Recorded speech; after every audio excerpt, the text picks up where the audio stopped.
नमो जिणाणम। प्राकृताचार्य श्री सुनील सागर जी महाराज की जय।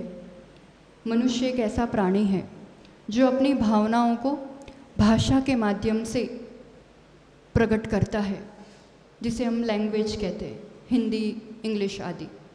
और अपनी भावनाओं को व्यक्त करने के लिए लिख करके बताते हैं, जिसे हम लिपि कहते हैं। अभी जो क, ख, ग ये सब हम जानते हैं, वो देवनागरी लिपि है। ये तो अभी की है, पर मूल जो इसका है, जो इसकी जड़ है, जो सबसे प्राचीन लिपि है, वो है ब्राह्मी लिपि।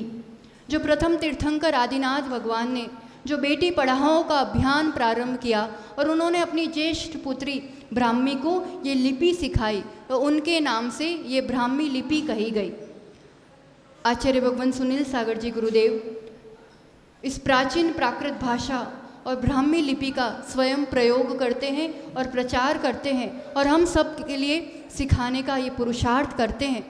आज हम सबके लिए इस ब्राह्मी लिपि को सीखने का एक सुअवसर हमारे सामने है। सभी पूछते हैं आज के इस मॉडर्न ज़माने में ब्राह्मी लिपि सीखने से क्या लाभ, तो समझते हैं हम सबसे पहली बात तो ये हमारे लिए बहुत गौरव का विषय है। जो भगवान ने सिखाई थी वो लिपि हमें आती है, सबसे प्राचीन लिपि हमें आती है। तो ये फ्रेंच, जर्मन, आज क्या पता कितनी कैसी कैसी लैंग्वेजेस और स्क्रिप्चर्स पढ़ने का एक लगन भूत लगा हुआ है। तो इन सब के बीच अगर हमें अपनी खुद की मूल भाषा और लिपि आती होगी तो सबसे बड़ी बात हमारे लिए एक गौरव का, एक प्राउड मोमेंट है। दूसरी बात आपकी गिनती विद्वानों में होने लगेगी, क्यों? क्योंकि विद्वान जन ही जानते हैं ऐसी भाषाएं और लिपियाँ। तीसरा लाभ, जब ऐसी मूल प्राचीन लिपि या भाषा का उपयोग होता है तो आपका ज्ञान का शोभशम बढ़ता है।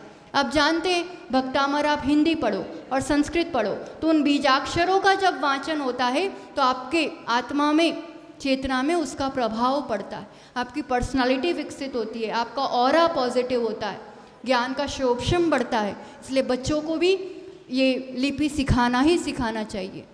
चौथा लाभ, ये प्राचीन लिपि अपने भारत के इतिहास में कई जगह शिलालेखों में उपयोग हुआ है।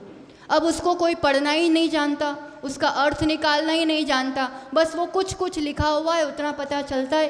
और कई जगह ऐसा देखा गया है कि उसका अर्थ का अनर्थ हो जाता है, हमारी संस्कृति का, पूरा तत्व का नाश हो रहा है। तो इतिहास को संरक्षित करने के लिए जहाँ ऐसी भाषाओं में लिखा है, लिपियों में लिखा है, तो उसे पढ़ करके, जान करके हम अपने उस पुरातत्व इतिहास को बचा सके, इसलिए भी इनका जानना आज बहुत ज़रूरी है।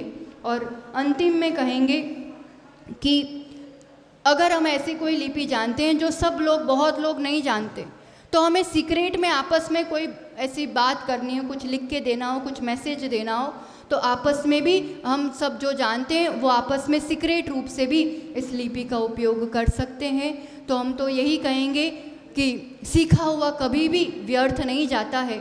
शिल्पा जी और निधि जी जैन जो ये आप सबके लिए ब्राह्मी लिपि को आधुनिक ढंग से सिखाने का जो प्रयास कर रहे हैं वो सचमुच सराहनीय और अनुकरणीय है। आप अधिक से अधिक संख्या में आप स्वयं अपने मित्रों को, अपने परिजनों को इसमें जोड़े। प्रतिदिन 5 से 10 मिनट आपको इसके लिए देनी है और आप इसको सीख करके keep learning and earning knowledge. आप सभी के लिए धर्म वृद्धि, ज्ञान वृद्धि हो, ऐसा आचार्य भगवान का मंगलमय आशीर्वाद। नमो जिणाणम।